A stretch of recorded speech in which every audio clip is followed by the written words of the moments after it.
إن الحمد لله نحمده ونستعينه ونستغفره ونتوب إليه ونعوذ بالله من شرور أنفسنا وسيئات أعمالنا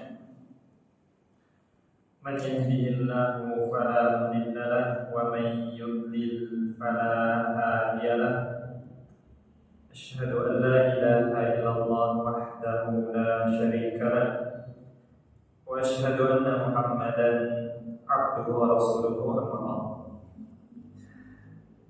Hadirin dan hadirat yang semoga dirahmati oleh Allah Subhanahu wa taala.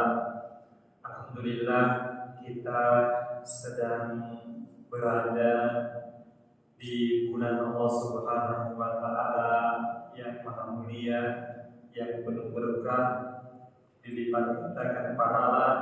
Maka ibu-ibu yang dirahmati oleh Allah Subhanahu wa taala, hadirkanlah di dalam hati kita.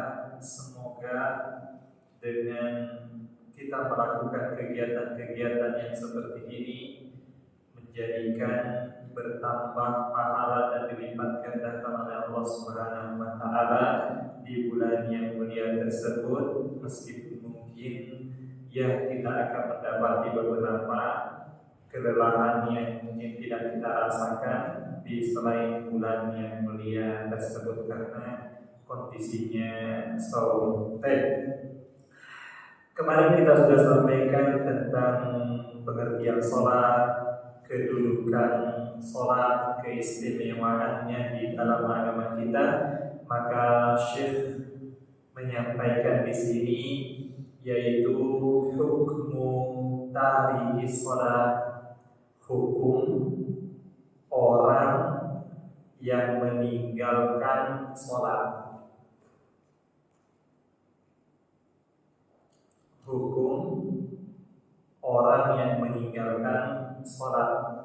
Maka sebelum kita masuk kepada pembahasan, jamaah yang dimuliakan Allah Subhanahu wa taala, harus diketahui apa yang dimaksud tarikus sholat, orang yang meninggalkan sholat, yang dengannya nanti kita akan membahas apa hukum mereka. Karena kita harus tahu dulu siapa yang dimaksud dengan tarikus sholat.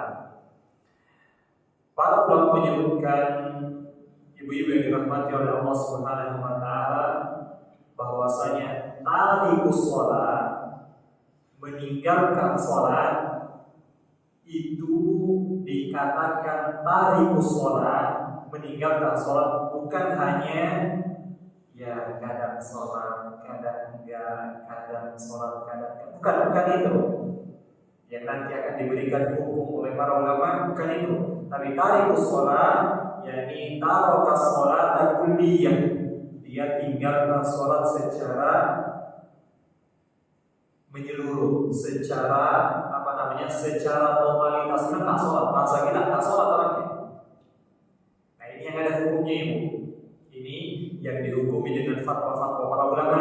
Maksudnya jangan sampai kita keliru membawakan fatwa-fatwa ulama tentang contoh berpendapat yang kufurnya, namun ternyata kita hukumi kepada siapa? Kepada orang yang kadang sholat, kadang enggak, kadang sholat, kadang enggak. Ini para ulama sepakat mereka ini gak dikatakan tarikus sholat, tapi lam yuhafidis sholat, gak menjaga sholatnya, gak menjaga sholatnya. Bukan tarikus sholat istilahnya, tapi gak memperhatikan dan menjaga sholatnya, muhafadhatus sholat. Nah, ketika kita sudah mengetahui yang seperti itu, jadi apa hukumnya? Apa yang dimaksud dengan tarikus sholat? Meninggalkan sholat secara mutlak. Tarkul mutlak, laisa mutlakun tark. Yang penting tinggal enggak, tapi meninggalkan secara totalitas. Ini yang dikatakan tarikus sholat. Saya ulang itu, ada pun orang yang kadang-kadang sholat, kadang enggak sholat, apa namanya itu? Enggak menjaga sholatnya, bukan orang yang meninggalkan sholat. Makanya saya kaget ditanya sama sholat jamaah bapak-bapak, dia berkata, Ustaz, ada suatu ketika saya nggak menyelesaikan nggak berhenti dari pekerjaan saya tetap di atas pekerjaan saya.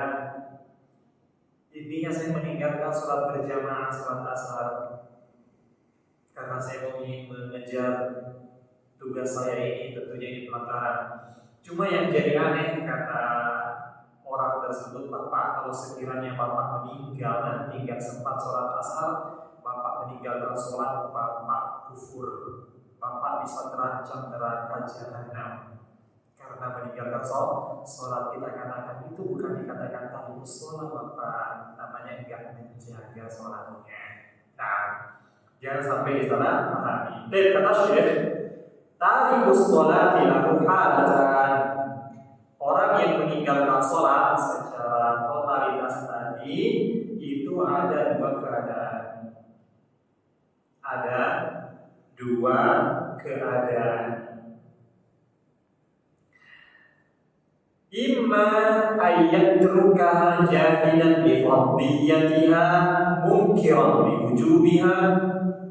Kondisi yang pertama, dia meninggalkan sholat disebut dengan tarikus sholat. Kondisi yang pertama, dia mengingkari kewajiban sholat, menentang kewajiban sholat dan mengingkari. Dia katakan sholat 5 waktu itu ya kalau dikerjakan lah bagus lah, cuman itu kan gak wajib, itu ya hanya orang-orang yang memang semangat, rajin dan seterusnya, maka ini terancam. Ini bahaya kondisi orang seperti ini. Dia mengingkari kewajiban sholat. Nanti akan ada hukumnya, sebutkan. Yang kedua, wa imma ayyatrukaha ta'awunan kaslan, atau dia meninggalkan sholat tersebut secara totalitas karena meremehkan atau malas, wa huwa mukirrun biwujubiha alaih, tapi dia mengakui bahwasanya memang sholat 5 waktu itu hukumnya wajib. Ibu sudah dapat 2 orang ini, Bu. Nah, sudah bisa membedakan. Yang pertama, dia ingkari kewajibannya, yakni sholat itu tidak wajib kata mereka.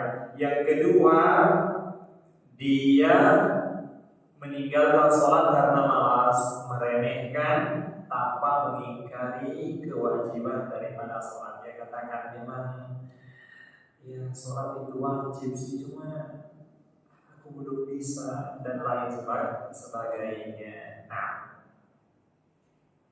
maka Syekh akan menyebutkan hukumnya satu persatu. Maka dari sholat juhudan, yang pertama orang yang meninggalkan sholat juhudan karena mengingkari, maka kata Syekh, man taraka sholata jahilan bi wujubiha, barang siapa yang meninggalkan sholat ingkar terhadap kewajiban sholat, au jahada wujubaha wa lam yadruk fi'laha fi surah, atau bahkan ibu dia mengingkari kewajiban sholat ini meskipun dia sholat. Orangnya nggak ingkarin sholat secara surah, dia kerjain, dia sholat 5 waktu, tapi dia ingkari kewajibannya. Ini juga dikatakan tarikus sholat, meninggalkan sholat. Maka kondisi yang seperti ini saya minta jawaban dari ibu. Kira-kira apa ya? Kira-kira ya, apa hukumnya orang yang seperti ini? Ya, kira-kira ya, kira-kira kufur apa tidak orang kayak gini? Kenapa? Ya, mengingkari rukun Islam itu, rukun yang kita ketahui bahwasanya Islam dibangun di atas perkara buniyal Islamu ala khamsin. Islam itu dibangun di atas 5 perkara: syahadat wa la ilaha illallah, wa iqamus shalah, wa ita'uz zakah, wa shaum ramadan, wa hajjul baiti man istata'a ilaihi sabila. Nah ini Ibu, mengingkari rukun Islam. Apa kita katakan muslim? Sehingga kata Syekh, fa huwa kafirun murtadun bi ijma'il muslimin. Maka orang yang seperti ini Ibu, kufur dia murtad sesuai dengan ijma' kesepakatan kaum muslimin. Gak ada khilaf, gak ada perselisihan di kalangan para ulama tentang orang yang mengingkari daripada kewajiban salat. Karena mengingkari rukun Islam, mengingkari rukun Islam.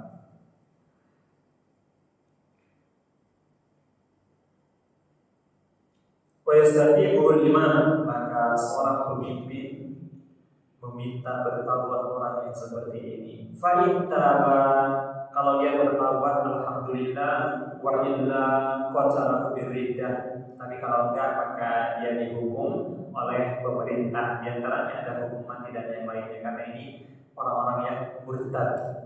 Wa yatarattab alaihi jami'u ahkamil murtadin, dan terkait padanya hukum-hukum orang yang murtad. Namun ada syekh, catatan dari syekh, kata beliau, hada idza kana qad nasha bil muslimin. Namun orang yang seperti ini kita hukumi dia langsung seperti itu kufur ketika memang dia hidup di tengah kaum muslimin.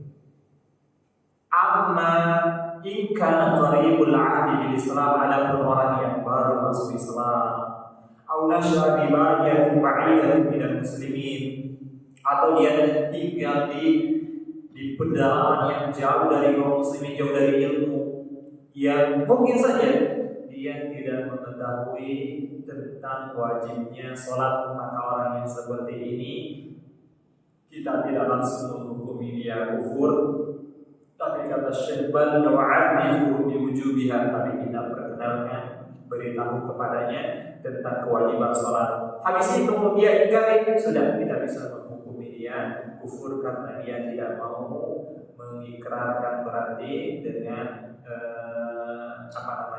dengan rukun Islam, dengan rukun Islam. Baik, jelas ini Bu. Saya ulang kesimpulannya, jadi orang yang meninggalkan sholat karena mengingkari kewajibannya, maka ijma para ulama tentang kufurnya orang yang seperti ini karena mengingkari rukun Islam. Tidak ada perselisihan di kalangan para ahli ilmu. Yang kedua, tarikus sholati takasulan wa tahawunan bi ghairi juhdiyah, meninggalkan sholat tapi karena malas atau meremehkan tanpa mengingkari kewajiban sholat tersebut. Maka apa hukumnya orang yang seperti ini? Ingat Ibu ya, dia gak pernah sholat, atau mungkin sholat tapi ya 1 kali 1 tahun. Sholat apa itu? Idul Fitri mungkin. Wah, ramai ini mau ikut dan seterusnya. Ini gak dikatakan sholat orangnya, kan dikatakan orang meninggal sholat, gak sholat orangnya, masa kita. Nah, maka ini karena meremehkan, karena malas tanpa mengingkari kewajiban, maka ini yang diperselisihkan oleh para ulama. Ini yang diperselisihkan oleh para ulama. Namun kata Syekh, la yakhtalifu al-muslimuna anna tarka as-salati al-mafruḍati 'amdan min ghairi 'udhrin syar'iyyin min a'dhami ad-dhunub. Akan tetapi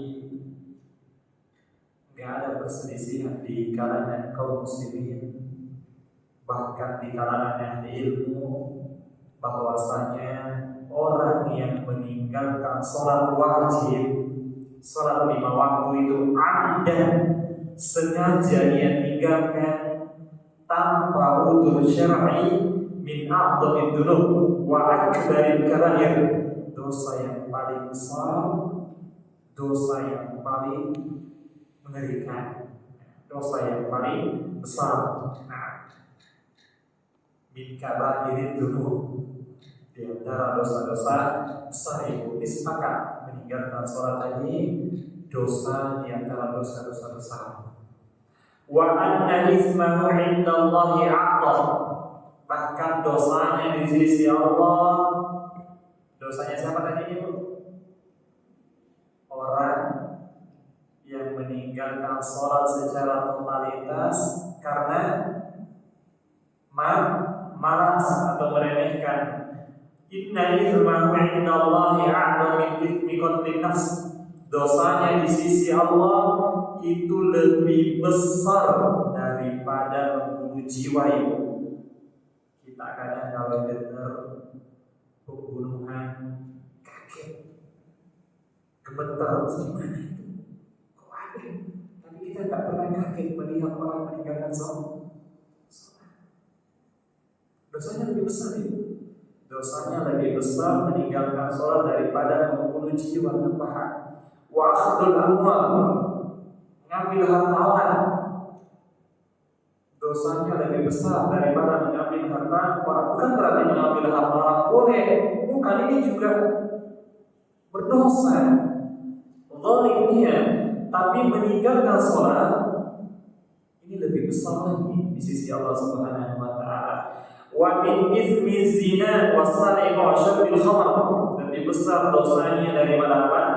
Berzina, mencuri, minum khamar. Ini dosa-dosanya kalau kita dengar kadang kita kaget. Masa sih yang begitu? Iya.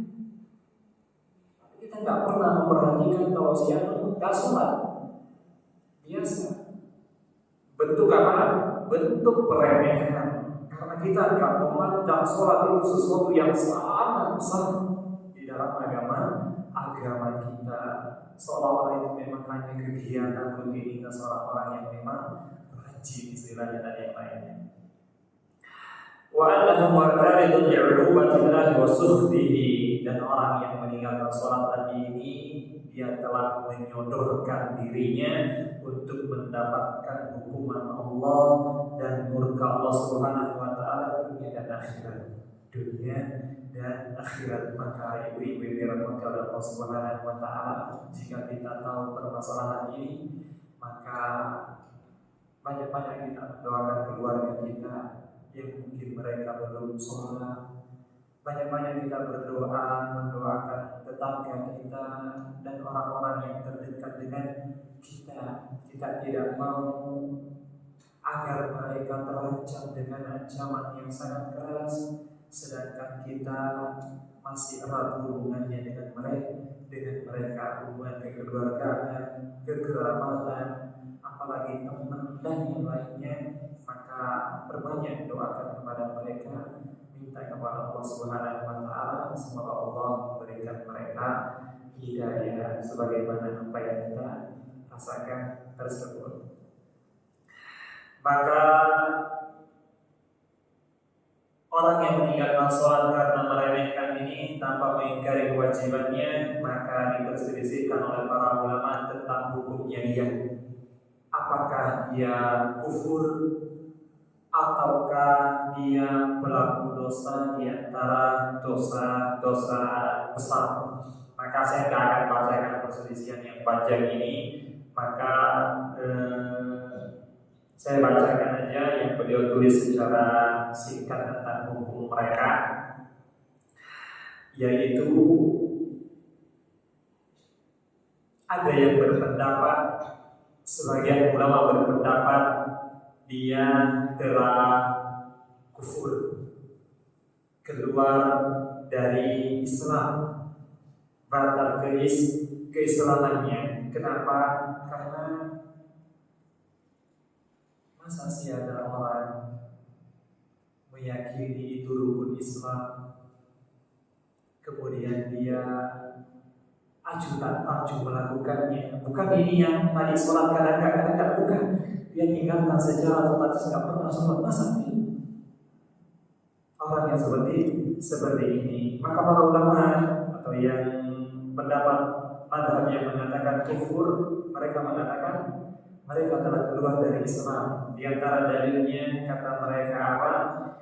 Rasulullah SAW bersabda, Inna baina rajuli wa baina syirki wal kufri, pemisah antara seseorang itu dengan kesyirikan dan kekufuran yaitu tarkus sholat, meninggalkan sholat. Itu pembedanya. Dan riwayat yang lain kata Nabi sallallahu alaihi wasallam, al-'ahdu alladhi bainana wa bainahum as-shalah. Pembeda antara kita dengan mereka orang-orang kafir itu adalah salat. Faman tarakaha faqad kafar. Maka barang siapa yang meninggalkannya maka sungguh dia telah kufur. Adapun ulama yang berpendapat tidak kufurnya, di antara dalilnya mereka mengatakan Allah Subhanahu wa taala berfirman, Innallaha la yaghfiru an yushraka bihi. Allah itu tidak akan mengampuni dosa apa itu? Kesyirikan. Wa yaghfiru ma duna dzalika. Tapi Allah akan ampuni dosa duna dzalika, selain daripada kesyirikan.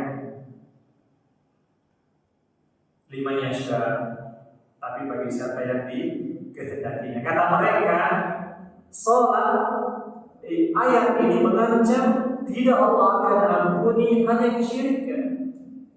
Berarti selain daripada kesyirikan itu masih mendapatkan ampunan.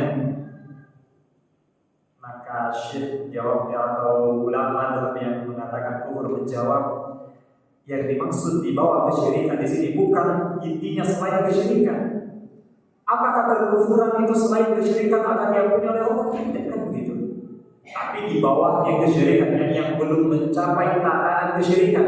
Adapun yang sudah mencapai kesyirikan bahkan kekufuran, tentu tidak Allah berikan ampunan. Sehingga yang contoh hati kami Allah Ta'ala tanpa mengingkari madhab yang kedua bahwasanya jatuhnya kekufuran orang-orang yang meninggalkan sholat secara totalitas meskipun dia tidak mengingkari kewajibannya hanya karena malas dan yang lainnya. Tapi ingat ibu, ini bukan ijma, ini khilaf, sehingga meskipun kita menguatkan pendapat ini tanpa kita mengingkari adanya di kalangan para ulama kita yang mengatakan tentang tidak kufurnya mereka. Tapi ada catatan yang diberikan oleh Syekh yang luar biasa. Harus diyakini bahwasanya dua kelompok ini semuanya mengatakan bahwasanya orang yang meninggalkan sholat telah mengerjakan dosa yang sangat besar. Yang kedua, kalaulah yang lebih tepat adalah tidak sampai kepada kekufuran, minimal keadaan orang yang seperti ini dengan menisbahkan dirinya saya muslim, itu penisbatan dia kepada Islam apa? Diperselisihkan oleh para ulama. Seolah-olah orang ini kita tempatkan di mana? Ya, ada yang mengatakan dia kufur, ada yang mengatakan tidak. Orang ini statusnya diperselisihkan oleh para ulama. Dia kufur ataukah dia masih muslim? Berarti masya Allah dicurang kebinasaan. Mengerikan itu. Seolah-olah dia diperselisihkan dia akan masuk surga atau tidak. Kan konsekuensinya gitu. Kalau dia kufur dia tidak akan masuk surga. Kan gitu. Karena tidak ada orang kafir yang akan masuk ke dalam surga Allah Subhanahu wa taala. Karena yang mendapatkan ampunan oleh Allah Subhanahu wa taala itu hanyalah mukmin muslim yang mungkin dia masuk ke dalam perbuatan dosa, tapi karena keimanannya dia tidak akan Allah kekalkan di dalam neraka jahanam. Tempat kembali dia surga meskipun mungkin harus disucikan di dalam neraka. Insya Allah jika memang Allah menghendakinya. Ada pun orang kafir ini atau dihukumi kufur, maka tidak akan masuk ke dalam surga. Tidak akan masuk ke dalam surga. Surga Allah itu hanya untuk orang-orang yang beriman. Adapun orang-orang kafir, sama wahumun nar, tempat mereka neraka jahanam khalidina fiha, mereka kekal di sana. Sehingga ancaman yang sangat besar dan keras terhadap orang-orang yang meninggalkan sholat, minimal kondisi mereka, statusnya diperselisihkan oleh para ulama. Namun ridhokah kita? Apakah kita rela status kita diperbincangkan oleh para ulama? Kita kufur tidak? Nauzubillahi min dzalik. Baik, itu tentang hukum tarikus sholat, orang yang meninggalkan sholat.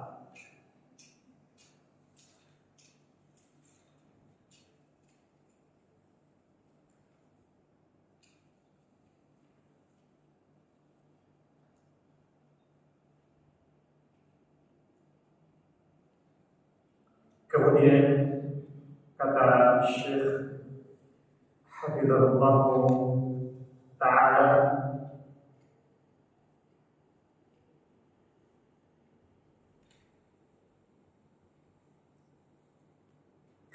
ta'limus sabiyyi sholata wa amruhu biha, mengajarkan anak kecil sholat dan memerintahkan kepadanya. As-sabiyyu wa in kana la tajibu 'alaihi sholatu, anak kecil itu. Sobi di sini belum mencapai balik. Sobi, jika la tajibu 'alaihi sholatu, meskipun dia tidak wajib sholat. Ingat ibu, sobi tidak wajib sholat. Illa annahu yajibu 'ala walihi ayya'mura biha, akan tetapi walinya lah yang wajib untuk menyuruhnya untuk sholat. Idza balagha sab'a sinin, kalau sudah mencapai umur 7 tahun. Wa yadribu 'alaiha ta'diban lahu, bahkan dia pukul sebagai bentuk pendidikan kepadanya kalau memang dia meninggalkan sholat selama sudah diperintah 3 tahun. Yang saya katakan wajar kan? Wajar. 3 tahun setiap hari disuruh minimal 5 kali. Itu kalau ngomongnya sekali. Tapi kalau berkali-kali nak sholat, berkali-kali dia ulang-ulang, lebih banyak lagi. Wajar kalau sudah sampai 3 tahun kemudian masih ninggalin, ketika kemudian dipukul, itu pun pukulan dalam bentuk takdiban, pendidikan, bukan untuk mencederai atau melampiaskan amarah dan yang lainnya. Idza balagha 'ashra, kalau sudah mencapai 10 tahun, li'tadaha idza balagha, agar supaya apa? Agar supaya nanti dia terbiasa kalau sudah balik. Agar nanti sudah terbiasa kalau sudah balik. Dalilnya sabda Nabi sallallahu alaihi wasallam, kata beliau alaihi salatu wasallam, urus sabiyya bis-shalah, perintahkan kepada anak kecil untuk sholat. Ibna sinin, ibna sab'a sinin, yaitu anak yang umur ibna sab'i sinin, anak yang berumur 7 tahun. Wadribu 'alaiha, dan pukullah dia, pukulan pendidikan atas sholat, yakni kalau dia meninggalkan sholat tersebut, ibna asyar, kalau sudah berumur 10 tahun. Tapi ingat ibu ya, saya ulang, anak ini belum wajib sholat ibu. Yang wajib adalah orang tuanya memerintahkan padanya. Maksudnya apa sih? Seandainya kita udah suruh ibu, kita udah suruh dia gak sholat, dia tidak berdosa. Tapi kalau kita gak suruh dan dia gak sholat, kita gak suruh, kita berdosa. dosa, seperti itu. Tapi seandainya mereka nggak sholat, padahal kita sudah suruh dengan kelembutan dan seterusnya, dia tetap nggak sholat, maka dia tidak berdosa dan alhamdulillah gugur daripada tugas kita. Baik, kemudian lanjut yaitu mawaqitus sholat, waktu sholat.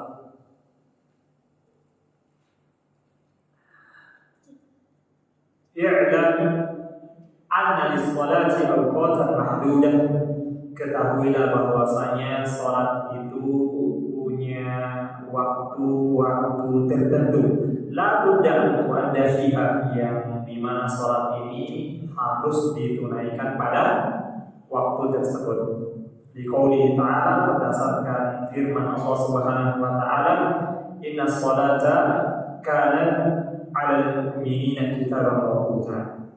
Inna sholata, sesungguhnya sholat, kanat 'alal mu'minina, dia adalah kewajiban kepada orang-orang yang beriman, kitaban mawquta, yang ditetapkan waktunya,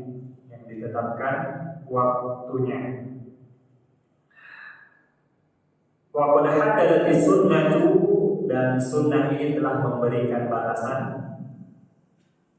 yakni batasan waktunya mulai dari sekian. Wa bayyanat ma'ani hadhil awqat, dan menjelaskan tentang tanda-tanda daripada waktu sholat tersebut. Fa'an Abdullah bin Umar, dari Abdullah bin Umar radhiyallahu anhuma, anna Rasulullah sallallahu alaihi wasallam qala, bahwasanya Rasulullah sallallahu alaihi wasallam pernah bersabda, dan hadis ini menghimpun waktu-waktu sholat itu yang 5 waktu tersebut. Apa kata Nabi alaihi salatu wasallam? Waktu duhri, waktu sholat duhur, idza zalatis syamsu, apabila matahari telah tergelincir. Dari mana? Dari wasatis sama, dari tengah langit menuju sebelah apa itu? Timur apa barat itu? Barat. Kalau timur itu tanda-tanda apa? Hari kiamat. Sebelah barat. Ini awal waktu sholat duhur itu. Idza zalatis syams, apabila matahari telah tergelincir. Ini awal waktu sholat duhur. Wa kana dhillur rajuli kaqulihi, sampai dhil, bayangan seseorang atau bayangan benda, kaqulihi, seperti panjang orangnya atau panjang bendanya. Ini akhir sholat duhur.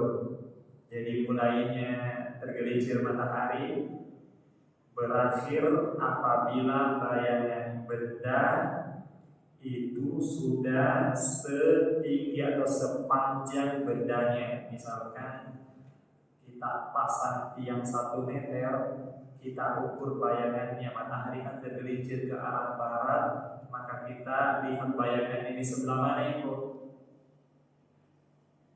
Bayangannya di sebelah mana itu? Masa di barat juga? Di sebelah timur, kita ukur. Ternyata bayangannya juga 1 meter, maka itulah akhir waktu sholat duhur.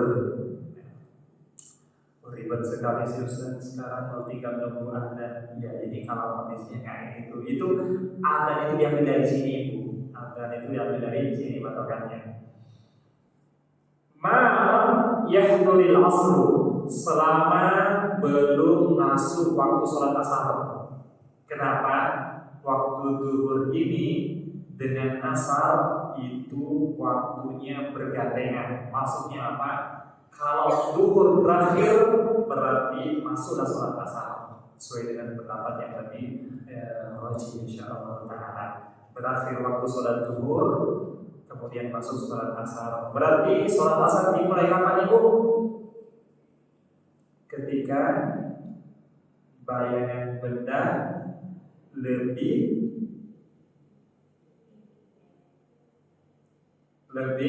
bayangannya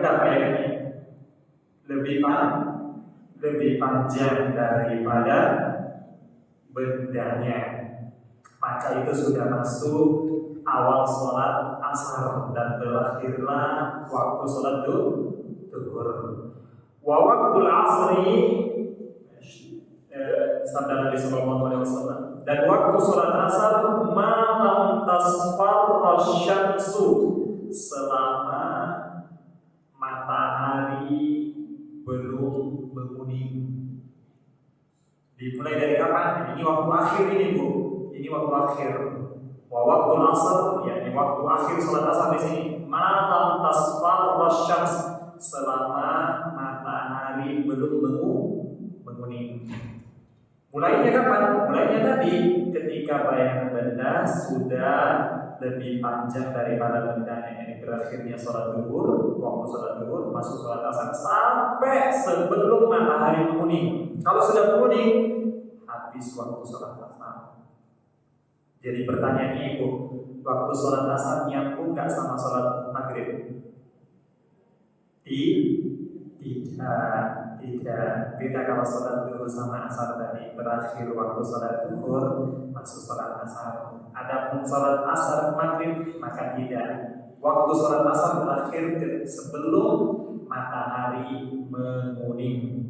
Wa waktu sholatil maghribi, adapun waktu sholat maghrib malam yaghibis syafaqu, selama syafaq, yakni megang merah, entah apa yang orang bilang, cahaya matahari yang kalau tenggelam itu kan Bu masih bersinar ya, merah, kuning, oranye kan, terserah apa namanya. Nah itu dia, selama itu belum hilang maka masih sholat maghrib. Kapan berakhir? Ketika hilang. Ketika hilang berarti berakhirlah waktu sholat maghrib. Mulainya kapan Ibu? Dan disebutkan sini. Idza gharabatis syams, kalau matahari sudah terbenam. Jadi mulainya sholat maghrib itu matahari terbenam dan berakhir sebelum matahari atau sebelum cahaya matahari yang tenggelam itu syafaq itu hilang. Kalau sudah hilang maka berakhirlah waktu sholat maghrib dan masuklah waktu sholat apa itu? Sholat isya. Berarti pertanyaannya, sholat maghrib sama sholat isya nyambung tidak? Nyambung. Nyambung. Siapa tahu ini jadi pertanyaan ujian ini, siapa tahu. Nah, kemudian wa waktu sholatil isya, adapun waktu sholat isya ila nisfil lailil awsat, itu sampai pertengahan malam yang tengah. Gimana ceritanya pertengahan malam yang tengah? Malam itu dibagi berapa Ibu? 3, ada namanya sepertiga malam di awal, ada sepertiga malam pertengahan, dan ada sepertiga malam terakhir. Ini yang masyhur, yang terkenal, sepertiga malam terakhir. Nah, sholat isya berakhir di mana?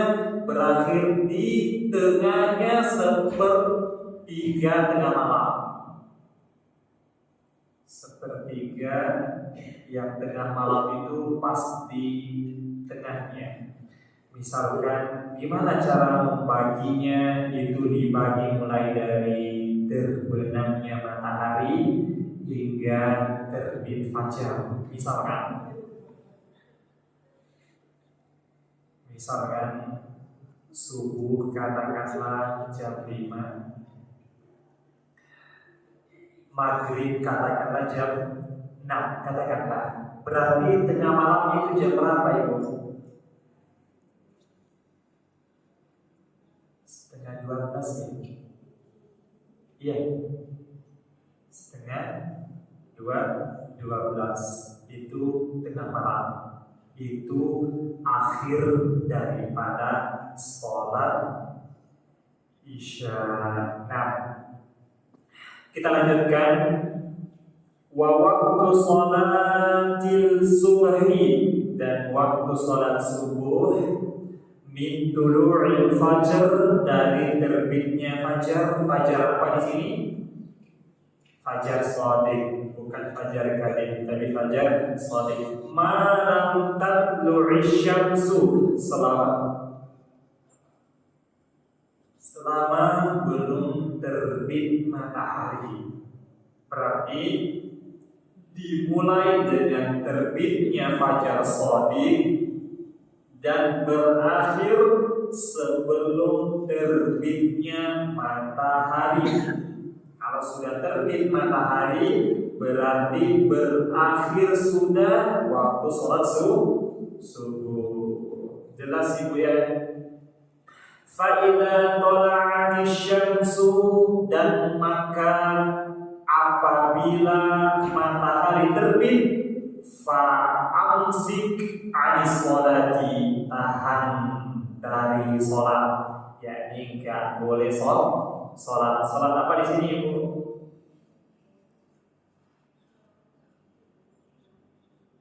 Saya ulang. Fa'idha tola'ati syamsu, kalau matahari terbit, fa'amsik anis sholat, maka tahan dari sholat.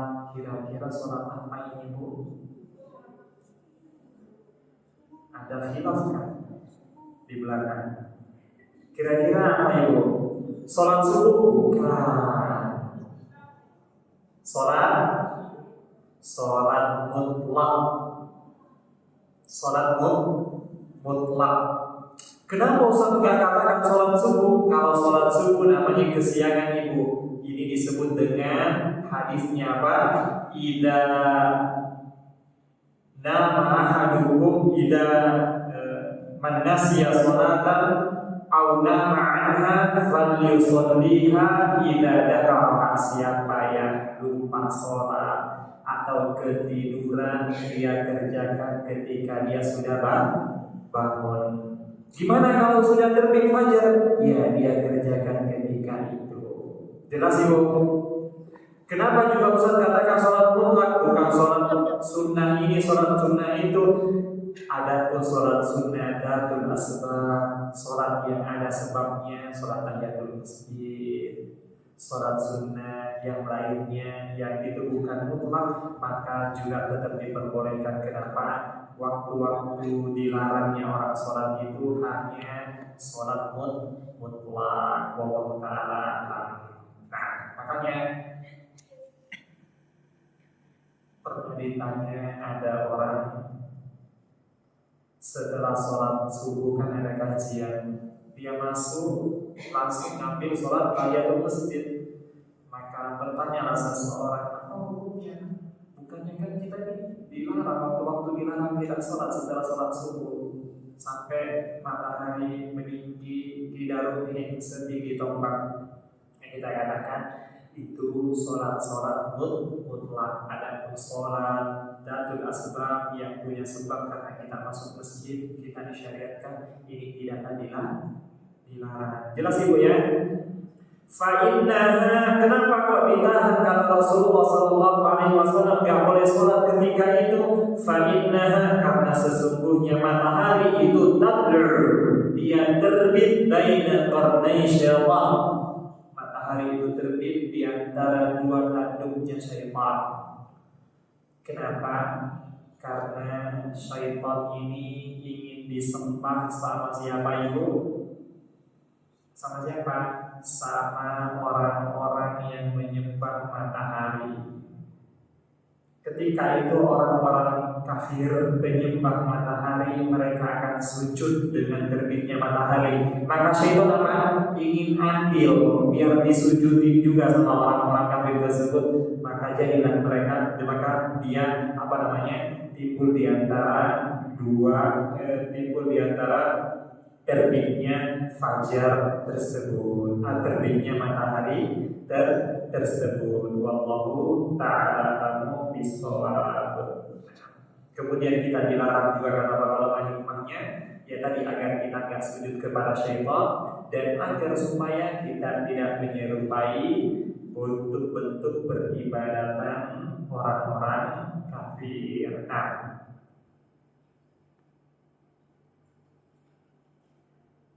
Masih dikit lagi. Kata Syekh, fadalla hadzal hadits wa ghairuhu ala ma yali. Maka hadis yang tadi dan hadis-hadis yang semakna dengan ini menunjukkan beberapa permasalahan berikut. Jadi dirinci sudah itu. Pertama, waktu zuhur.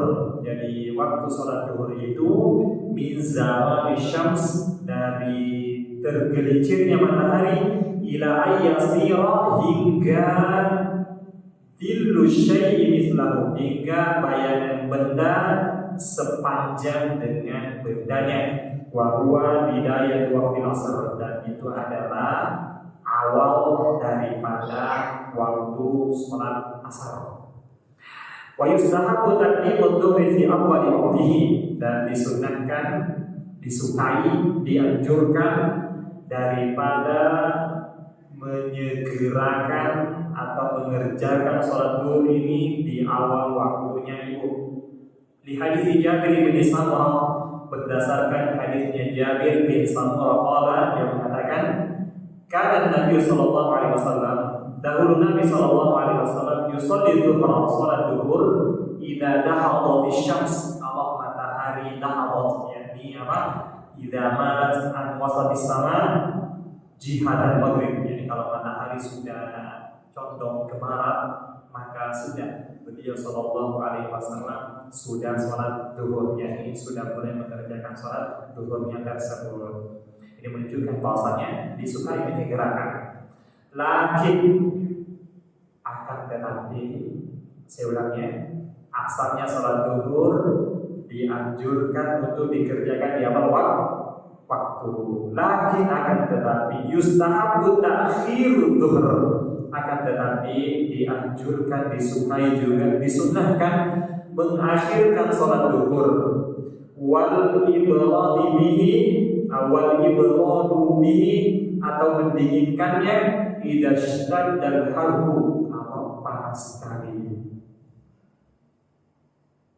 Asalnya dikedepankan, dikerjakan di awal waktu, tapi kalau sangat panas sekali terik matahari, maka ada istilahnya diakhirkan dan ibrad. Ibrad itu barid, diperdingin, ditunggu sampai dingin.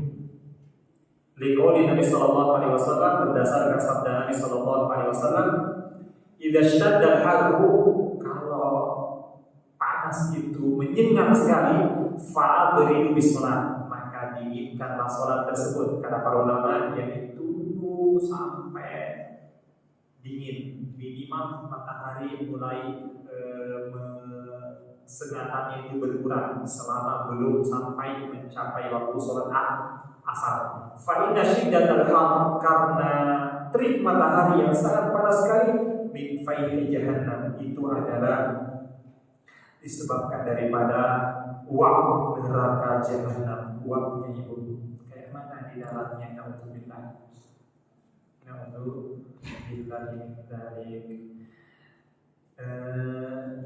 Namun apakah di zaman kita itu panas? Kalau di zaman dahulu kita mengingat kondisinya masjidnya seperti itu, nggak kayak kita di keramik, bahkan dialasin lagi, ada lagi karpetnya. Dulu di Mesir itu bahkan disebutkan sebuah riwayat, sebagian sahabat kalau panas sekali itu bajunya kalau mau sujud dihamparin ke depan, biar sujudnya di atas bajunya, biar nggak sampai membakar daripada wajahnya. Kita bisa bayangkan pasir itu, mereka kan di gurun. Kalau mau tahu panasnya gurun, ya mungkin ada ledakan dikit. Kalau ke pantai Amal, di pasir yang kering itu, di terik matahari, coba-coba diinjak, pasti kita lompat-lompat. Nah, seperti itu. Ini kayak gitu ya, wajar sekali kalau syariat kita memberikan keringanan. Adapun di zaman kita, saya rasa kita tidak menjumpainya. Nah, mungkin itu yang bisa kita sampaikan. Mungkin ada pertanyaan.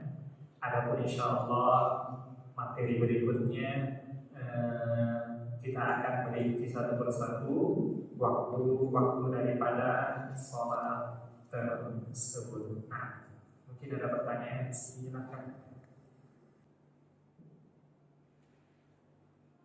Jika tidak ada,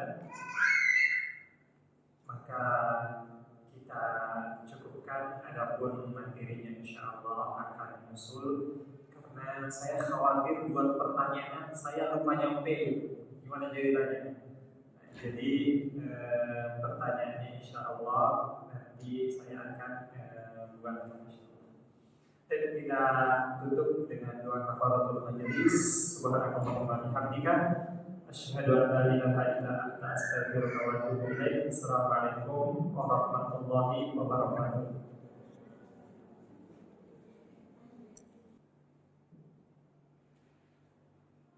Jika tidak ada, maka kita cukupkan. Adapun materinya insya Allah akan menyusul. Karena saya khawatir buat pertanyaan saya lupa nyampe. Gimana ceritanya? Jadi pertanyaannya insya Allah nanti saya akan buat. Dan kita tutup dengan doa kafaratul majelis. Subhanakallahumma wa bihamdika asyhadu an la ilaha illa anta astaghfiruka wa atubu ilaik. Assalamualaikum warahmatullahi wabarakatuh.